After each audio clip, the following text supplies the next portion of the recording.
Hey guys, it's Shara from Woodshop Diaries, and you've probably not even noticed, but this countertop has been on my workshop floor for well over a year.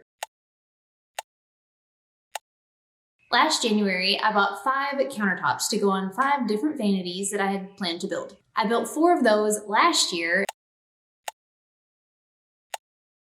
and I intended on building the 5th one and just never got around to it. We're coming up on a year and a half of this countertop being in my shop floor, and to be honest, I'm just really tired of looking at it. So in this video, I decided to go ahead and build the 5th vanity. I'm going to show you how I made it and what it's going to be used for in this video. So if you're ready to dive in and get building, let's go.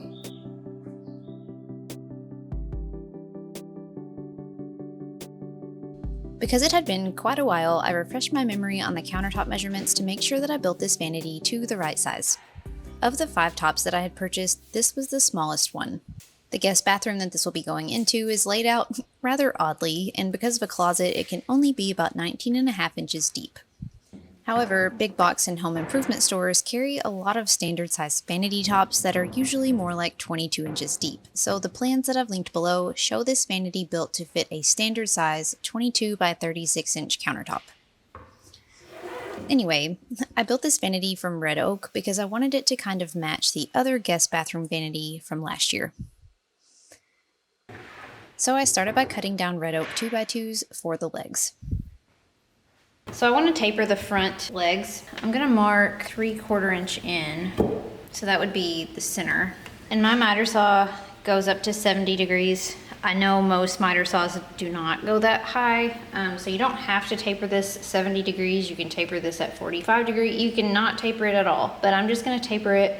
I'm going to set it at 70, so it's a pretty steep taper.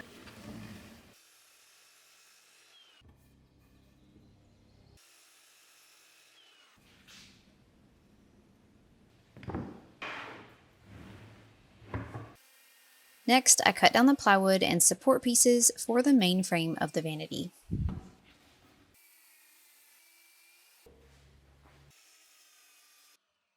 Of the plywood pieces, only the bottom panel will have an exposed edge, so I only edge banded the one edge that I needed to. So I've got 4 legs, 2 are tapered. I've got the bottom, one side is edge banded, a back top support, 2 front supports, and 2 side panels. After sanding, I drilled pocket holes to start assembling the main body. Because the 1x2 support strips are so thin, I used my Craig Micro pocket hole jig to drill the pocket holes in each end. A standard size jig would absolutely work, but this smaller one makes smaller pocket holes and it's just less likely to split on these smaller boards. And at that point, I could start assembling. First, I secured the side panels to the legs, making sure that the tapered legs were at the front. Then I installed the plywood strip at the back top corner. This strip will be how I'll attach the vanity to the wall when it's installed. Then I attached one of the 1x2s at the front top corner and added the bottom panel. Finally, I added the second 1x2 toward the bottom, then flipped all of this over to secure the other side panel. And just like that, the main body is together, and now I needed to add the drawer slides. So last year I made a vanity for our other guest bathroom, and I used this like fluted trim board to make fluted drawer fronts and doors. So I'm going to do the same thing for this so that they kind of match in style. Basically, I just need these pieces for the fluted parts of the drawer front and the doors. So these side pieces here, which is what I've got right here, I'm going to end up cutting those off, and I'll show this more when we get there in a little bit, but I'm gonna use this to frame out a drawer front where these are on the middle. I'll be mounting these onto a piece of plywood to make the drawer front. So long story short, I'm gonna just measure this on top of a piece of plywood to give me my approximate drawer front thickness. All right, so that's how far in I need to set my drawer slide. I installed the drawer slides into the bottom section of the vanity so that they were inset the thickness of the drawer front, and I used the scrap 1x2 at the bottom to keep it 1.5 inches up from the bottom of the sides.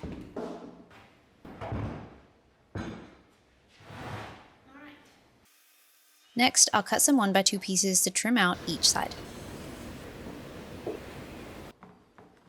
Once the glue was dry, I had to come back and sand these joints because, as you can see, some of them were not completely flush. Once the joints were all sanded smooth, I wanted to add some decorative trim around the bottom. When I built the vanity from last year, I cut down a lot of the fluted trim, and those squarish ends that I showed you earlier, I had a lot of that left over.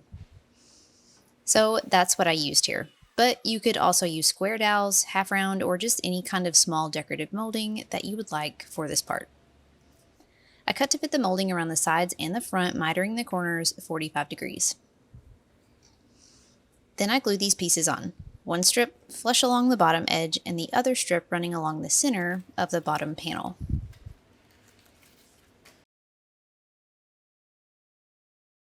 I only have of the fluted trim what's left from the vanity build that I made last year, which is not a lot. I would rather have built these doors for the vanity so that it's mostly just the fluted trim and then with a thin frame around the outside. But I started measuring and I don't have enough fluted trim for that. So I'm gonna have to build it like I built it for the other vanity where it's like a thicker frame around the door and then I just fill this in on the middle. It'll use a lot less of the fluted trim. So I should have enough. I'm really disappointed that I didn't have enough. And I could buy more, I don't think that they have it in my store. I would have to order it and I would end up having to order just like one of these. It's not worth it. So while this wasn't exactly what I wanted to do for the doors, this was an acceptable alternative. I'd much rather do this than have to order one more strip of trim and then pay for shipping. So I cut down 1x3s to make 2 door frames to go into the top section. I assembled these frames using wood glue and dowels.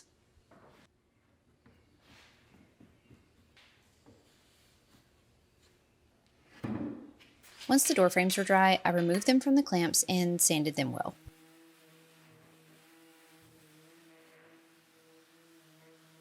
Then I used my router with a rabbiting bit to route a rabbet along the back of each frame.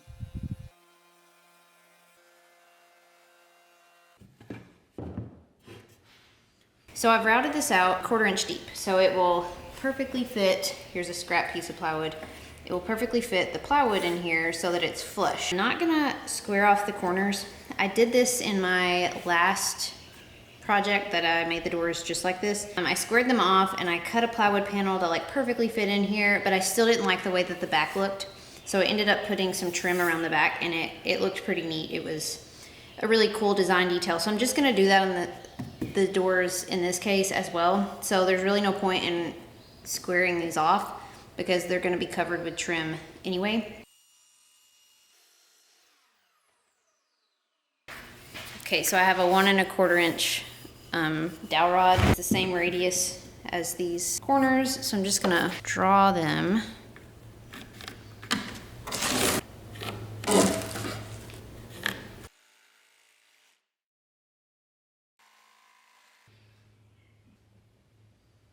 After cutting the 1/4 inch plywood to fit, I glued them into the door frames and set them aside while I worked on trimming down my fluted trim boards. Basically, I just ripped the square piece off of one side, then turned it around and ripped a square piece off of the other side. These square end pieces make excellent trim for future projects, and I'll use some of it later making the drawer front as well, so don't throw this out. So I've cut a piece to the length that this needs to be. Now I just need to rip it right about here where this line is. I'm gonna be honest, this would make me really nervous to cut it on the table saw, so I'm gonna cut it on my bandsaw.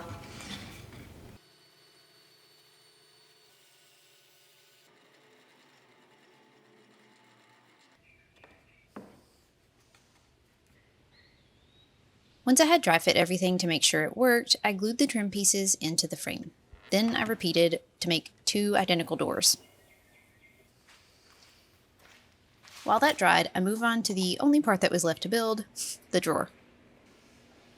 I cut a piece of 3/4 inch plywood for the drawer front first and applied edge banding to all the sides. Then I used some of that squarish trim that I ripped off the fluted boards to frame the front. I just cut these to fit with mitered corners and glued them along the edges.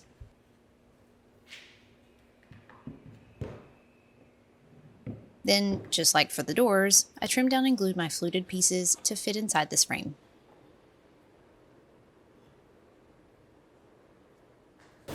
Alright. Just let that dry.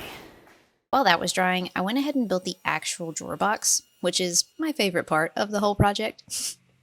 I won't go into detail on how to build a drawer box here because I have a whole separate video on that, but I cut my 4 sides from 3/4 inch plywood and cut a dado to install a bottom panel. Once the 4 sides were trimmed to length, I assembled the box using pocket holes and screws with the 1/4 inch plywood bottom in the dados. Then I installed this into the vanity.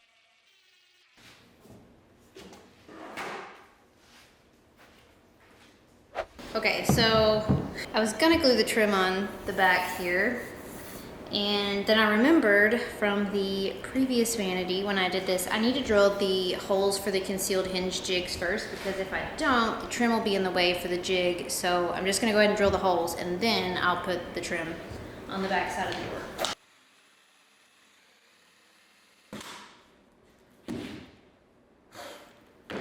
Once the hinge cup holes were drilled, I cut to fit some thin red oak strips to frame around the plywood panel on the back side of the doors. This isn't really necessary, but I just think it looks a little bit better to hide the joint between the plywood and the frame. I glued and taped these pieces in place, making sure that they wouldn't interfere with the hinges once installed. After that had dried, it was ready for stain. I stained the doors, the cabinet, and the drawer front using Minwax weathered oak and sealed it with Minwax polyacrylic. Then I discovered a mistake. Why is this gap so big? Did I cut this to my size and I'm just now realizing it? So I made a boo-boo, and this opening here is 6 3/4. I don't know why, I really swore it was 6 1/2. I don't know why I thought that, but it's 6 3/4, and I made my drawer front. I cut it to 6 1/4, and I can't recut this because, so what I'm gonna do is I've got this thin strip left over in my scrap pile of red oak. It's about 1/4 inch thick. So I'm gonna cut this to fit, and I'm gonna glue it on. I'm gonna have to move my drawer slides up just a little bit. That's okay. Luckily, I had just enough of the thin strips that I used on the back of the doors to run across the top of this bottom support. So I cut and glued it on. This obviously isn't ideal, but it's a fairly simple fix. Once the glue had dried, I lightly sanded it and applied some stain and poly to touch it up. All right, nobody will ever know. I did have to move the drawer slides up a bit because they were rubbing on this extra piece, but all in all, that was thankfully a quick fix. After securing the drawer front, all that was left was installing the doors. I used frameless inset hinges to install these doors onto the cabinet, and I added a little catch to keep them flush in the middle. After adding the knobs, this little vanity is ready to go, but unfortunately, the bathroom that it's going into isn't. So whenever I get ready to remodel a bathroom, the first thing I do is build the vanity. So if you've ever wondered why in all of my vanity building videos I don't show installing the vanity, it's because that's literally the very first thing that I've done. I feel like building the vanity is like the kickoff to a bathroom remodel, so I can see what it looks like and it'll motivate me to remodel the bathroom. So in this case, with this vanity, the bathroom hasn't even been touched yet. The biggest thing is this vanity has legs, and the existing vanity is a cabinet style, so it goes to the floor and the flooring is cut around it. So I can't just pop that vanity out and stick this one in because I need to replace the floor. And if I'm going to replace the floor, I need to replace the toilet as well. And then I need to also replace the tub shower. Anyway, there's a lot of other steps that have to happen before installing this vanity. But when we get ready to install it, I'll simply screw this to the wall studs through this back support, this one right up here. So then we'll use some silicone to attach the countertop and then hook up all of the plumbing and all of that. So it's really not, it's not difficult to install. It's just I can't show that part because it's not ready. I'll have to show you this vanity again in its finished space once we eventually get around to redoing that bathroom, but for now, seeing it finished is a great motivation to get started. I hope you guys enjoyed seeing this simple little vanity come together, and I hope you're ready for plenty more fun projects because I have a ton more to share soon. In the meantime, be sure to subscribe to the channel so you don't miss them. Thanks so much for watching, friends, and until next time, happy building!